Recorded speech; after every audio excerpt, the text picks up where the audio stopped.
Gapada pada pada pa gapada sa sa sa gapada pada pada.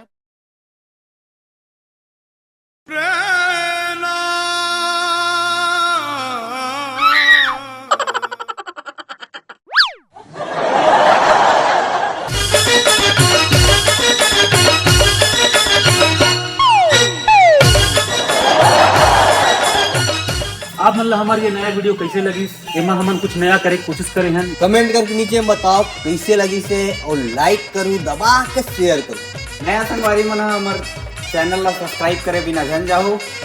आगे हमारे मन के नया नया वीडियो आने वाला है, आप मतलब बहुत मजा आएगा। जय जोहार, जय छत्तीसगढ़।